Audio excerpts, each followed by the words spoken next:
Hello, and welcome back to Metaphysical Roundtable for your monthly numerology. I'm Jennifer, and I gotta tell you, I have a lot to say in this intro today. Okay, so just bear with me because we're at the end of the year, but we're also at the end of a 9-year cycle. All right, so there's some important things, and we've also had some previews this year to some of the big astrological changes that are going to take place in 2026. Like my cat just like knocking off like all my stuff. This is good. It really is. He's been all over my desk like all day. Yeah. So, the big astrological changes that we have going on next year. Saturn is not a big change, but Saturn is moving from like kind of calm and cool, emotional Pisces and moving into fiery Aries for the next 2 years. So in 2026, when Saturn moves back into Aries, we're going to really see like a very different kind of Saturn. All right. And again, we had a preview of it earlier this year in the summer, along with Neptune. Neptune is moving from watery Pisces into fiery Aries. Now, Neptune rules Pisces. So for the last 14 years, Neptune has been a pretty happy camper. Now he is moving into Aries for 14 years. So the last time this happened was about 164 years ago. So bear that in mind, okay? So Neptune and Aries, I mean, it can be kind of volatile. So this is going to be interesting, all right, to say the least. Then we have Uranus. Uranus moving into Gemini. We had, again, a preview of that earlier this year. So Uranus is going to be in Gemini for the next 7 years, beginning in 2026. So 2026 is a 1 year, the beginning of a new 9-year cycle, and we have all of these big transitions. So again, we've had a nice like year of Pluto being in Aquarius. We've had a preview of what it's going to be like to have Uranus in Gemini, Neptune in Aries, and Saturn in Aries. There are these bigger changes that are coming that are going to be very interesting in how things are going to play out for the next 9 years. And really for the next, Pluto doesn't leave Aquarius until 2044. So it's going to be a minute, right? But this is an important time because we are looking at the end of a 9-year cycle. Look back at your life, look back at just like the last like 18 years or so, and look at the 9-year cycles that have taken place just with you in your personal life, from 2017 until now, because 2017 was a 1 year. Then look back at 2008. That was a 1 year. Take a look at these things and see how things have played out for you during that 9-year cycle. And I know I did. I said I had a lot to say. I do have a lot to say, and I'm not going to keep talking about it. I'm not going to keep harping at it because I'm very excited about the crystal for this month, and you can't really see it in this light. Tiger's eye. She's gorgeous. I mean, really. It's a beautiful, beautiful crystal. So, I picked that for a reason because we are moving into a new 9-year cycle. We're moving into a 1 year in January. And I am very excited about it, but we all need some courage. We all need some courage, and I'm hoping this tiger's eye brings it to us. So let's kick this off, all right? And I'll try to go through the astrology really quickly, but I've been listening to things that people have been telling me, and I've made little notes along the way to tell you what I think is going to happen with some of these squares or trines or whatever, okay? So on the 4th of December, we are starting off the month with full moon in Gemini that hits its peak at 6:14 p.m. Eastern Standard Time. On the 6th and the 7th, we have an important and our last water trine of the year, and maybe our last water trine, especially with these planets for a minute, with Mercury in Scorpio, Jupiter in Cancer, and Saturn in Pisces. Again, Saturn is leaving Pisces, and he's not going to be back for 29 to 30 years. So yeah, we're not going to have this water trine for a while. So again, we have Mercury in Scorpio, Jupiter in Cancer, and Saturn in Pisces. So this is inspiring. There's a lot of inspirational communication. I really love this. I'm really excited about it. And we had this trine also last month in November. On the 8th, we have Mars square Saturn, and this is going to be frustrating. So Mars is obviously the ruler of Aries, and Saturn rules Capricorn. These are two very stubborn signs. I can say that I have Capricorn ascendant, but I mean, one of my dads is a Capricorn. Come on. Like, this is stubborn. So this can be a very frustrating little square here. So for a couple of days, we can have some frustration. Then on the 10th, we have Neptune going direct in Pisces. We also have Mercury opposing Uranus for the second time because, again, this happened in November. So that brings chaotic communication to the table. Spontaneous? That may be a better way to put it. I mean, it's my opinion. I just look at Uranus as the planet of chaos. Uniqueness. Unique. Okay, that's a better way to put it. Unique communication. Let's do that. Yeah. On the 11th, we have Mercury moving into Sagittarius. And remember, Mercury rules the opposing sign to Sagittarius. Mercury rules Gemini. So this is not the happiest place for Mercury. It's not the worst place. That would be Pisces. But it's not comfortable in Sag. But that's okay. It's not going to be there long. So, on the 14th, we have Mars square Neptune. This is confusion about like where we're headed. It's like our destination. Even if it's just a mental destination, or if it's a destination with our work or with our laundry or cleaning our house or just whatever. There's like, it's confusion in what we're focused on and how we're getting there. All right. On the 15th, we have Mars moving into Capricorn, and thank goodness. Oh my gosh, Mars loves being in Capricorn. Oh yeah, so this is so great because Mars in Sagittarius, it's not a bad place. It's not a bad place for Mars, but it's a little flightier than Mars like appreciates. So it's like a little too spontaneous with the frustration, with the anger. Maybe. Yeah, it's a good way to put it. Maybe it's not a good way to put it. I don't know. On the 19th, yes, I was like, I lost my place. On the 19th, we have a new moon in Sagittarius. Unfortunately, this new moon in Sagittarius, which hits its peak at 8:43 p.m. Eastern Standard Time, is square Saturn and Neptune. So manage your expectations with this new moon in Sagittarius. Okay? On the 21st, we have the sun moving into Capricorn. It is also winter solstice. So happy solstice.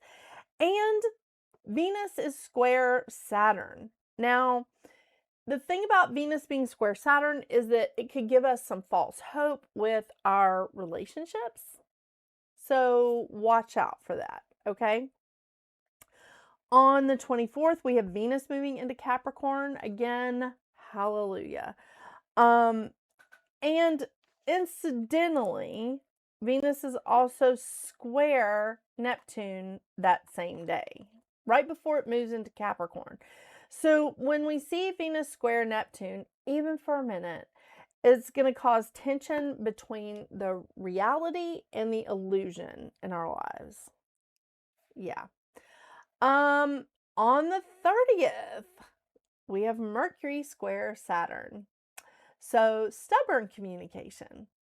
I know. It's so amazing because this is one of my rulers, and I'm double ruled by Mercury. There's a lot of stuff happening. A lot of stuff happening with Mercury. I mean, the trine is great, but these squares and oppositions, so much fun. Yeah.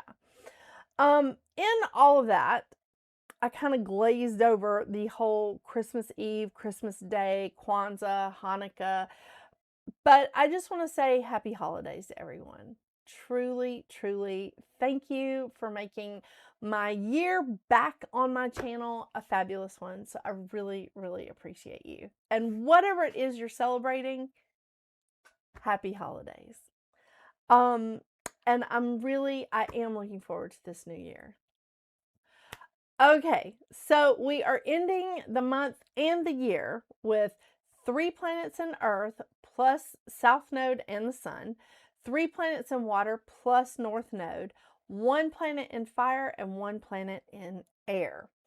Uranus is retrograde in Taurus. Cancer is housing Jupiter, which is also retrograde. Virgo has South Node. Sagittarius has Mercury.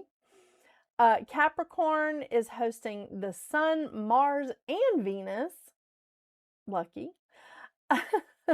Pluto is firmly in Aquarius. And Pisces has North Node, Saturn, and Neptune. Now, so we just have the 2 planets in retrograde. Uranus and Jupiter.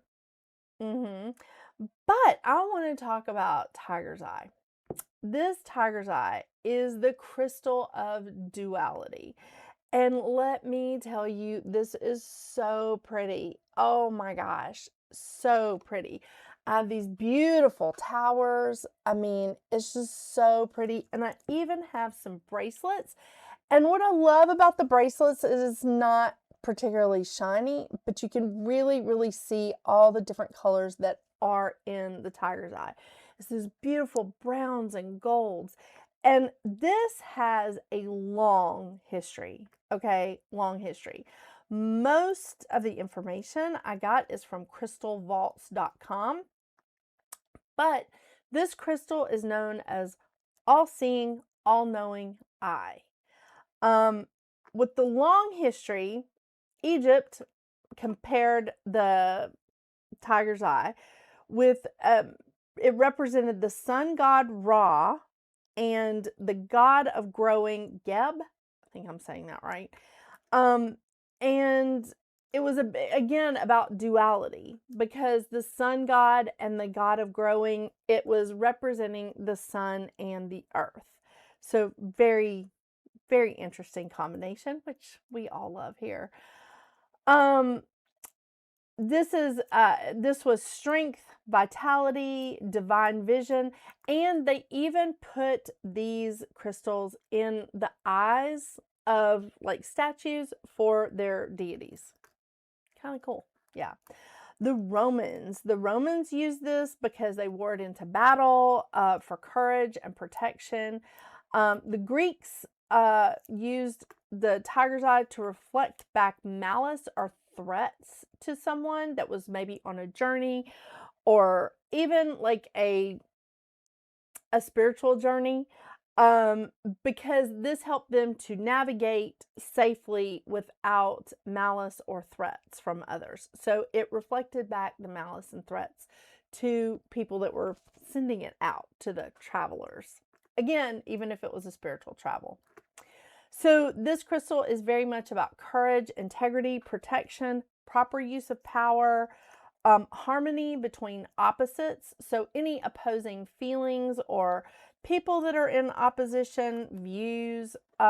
This is a wonderful, I think this would be a wonderful crystal for us all to have right now. This is a great crystal for willpower, determination, grounding, clarity, focus, and of course, good luck, prosperity, good fortune, and protecting all of your stuff. So protecting anything that like you own. Because again, this was historically speaking used to protect like your possessions. I almost forgot just two quick things, real fast. My necklace is also a tiger's eye, and it is so pretty. It's I just want you guys to see that. It's in a dragon claw and it's a tiger's eye. And I may be giving this away at the end of the year. I know. Because I'm putting together a little package for a end of the year gift, shall we say? Maybe even a New Year's gift. So keep that in mind when I'm referring to jewelry in the giveaway. And also the card decks that I am reading from are the usual, the Goddess Guidance Oracle cards and the Moonology Oracle cards by Yasmin Boland. Just wanted to, make sure I touch base on that before I go into everybody's numbers. All right, this has been an extra long intro. Thank you again for all of your support in 2025. This has been quite the journey for me on this channel. So I do appreciate all of you. I really do. So let's get into it and see what the your personal numerology is here at the end of this 9-year and this 9-year cycle.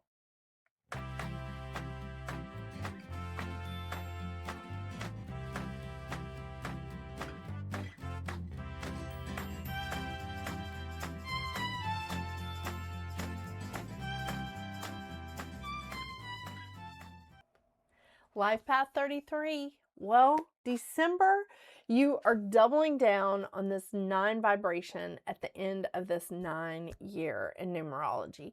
And not just that, we're at the end of a 9-year cycle, as I mentioned in the intro. And I think this is pretty important for you. It is. I mean, honestly, your vibration is all about balance because it's so key to you since you're such a strong-willed number. And you are a master teacher. In all things, you are the master teacher. So bringing in this 9 vibration, like doubling down on that energy here at the end of a 9-year and a 9-year cycle, I feel like this is pretty important. I really do. I mean, I feel like you're wrapping up a lot of loose ends, you're making a lot of changes, and you're just like, okay, let's start and look at this in a different way. So the mantra of the 9 is, I embody the flow of this moment with courage to change. Because the 9, and I know we've talked about this so many times this year, but the 9 vibration is really about releasing, it's about transition, it's about completing a cycle, and really looking at the choices that are laid out before you. Like when you start saying, okay, I'm done with this, I need to move on to something else, you start looking at what are your choices? Which way do you want to go? And the thing about it is that anytime we have a phase change or a rebirth, it's to help us really get in alignment with our life's purpose and fulfill what we came here to do. The vibration of the 9 is a very deep thinker, and it values knowledge and experience equally because it knows that you need, again, like a balance between knowledge and experience. You really can't just read a book on how to, I don't know, like work on a car. You really need to get in there and experience it for yourself. So with that, the vibration of the 9 is very generous, it's very philanthropic, it's very idealistic. And I think that's important when we are in a place of completing a cycle, but we're completing a cycle to create a space so that we can embrace something new. We're like accepting endings that are going to bring about bigger changes and new beginnings coming in, which is what we're doing in 2026 and embracing that year of the one energy. So I feel like this is an opportunity for you to transition and release and really just like use logic and remove all spiritual and physical clutter around you and just say, I'm moving forward into this next part of my life with courage. I just love this. I do. The lesson of the 9 is to recognize patterns and let go of them when they are no longer serving our well-being. So that is going to be, I think it's going to be very crucial for you in December.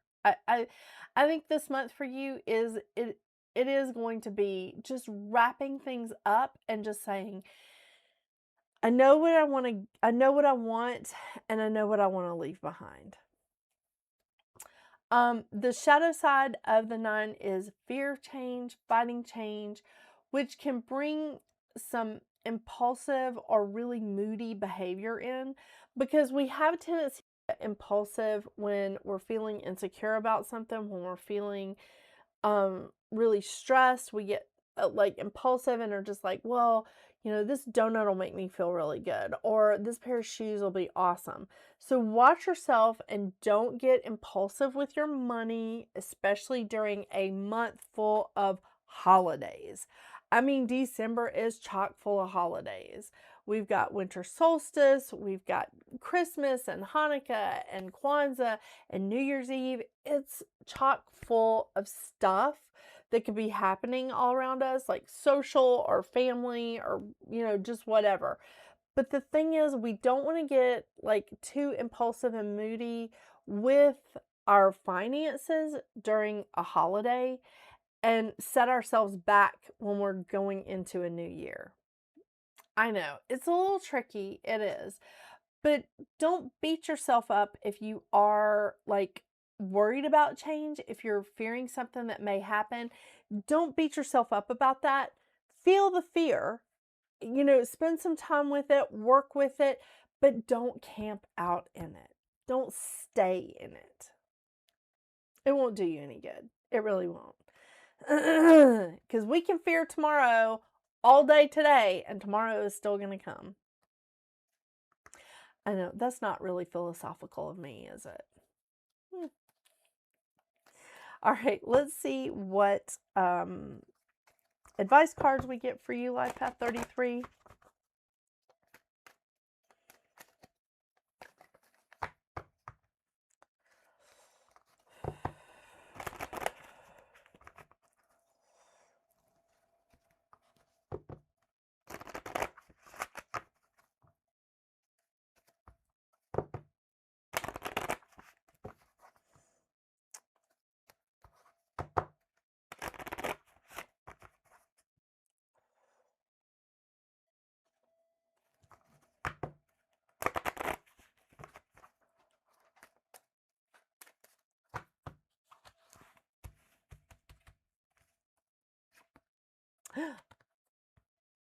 Okay, I always mispronounce so many of these names.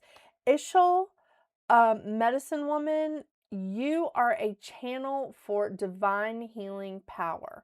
I totally can believe that about you. You are a channel for divine healing power. I mean, you are here to help others open their hearts and minds and their eyes. Yeah. I mean, but you know what? You're here for a life of abundant spiritual growth, Life Path 33. And I really do. I think that this is an important, like, clearing so that you can just grow more in the next 9-year cycle.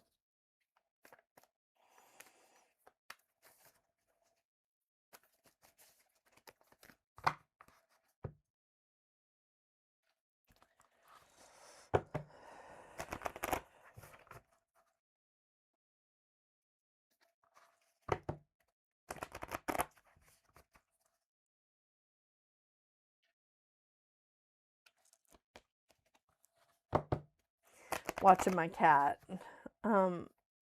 They were sort of fighting for the position on the heater. So I got this awesome heater from QVC that the top of it doesn't get hot. It just gets just a little bit warm. And so they are like, oh, I want that. I want that spot. It's kind of funny.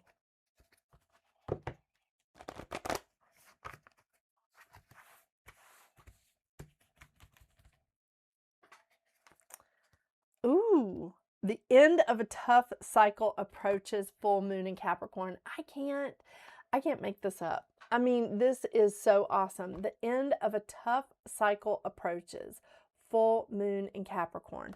You know,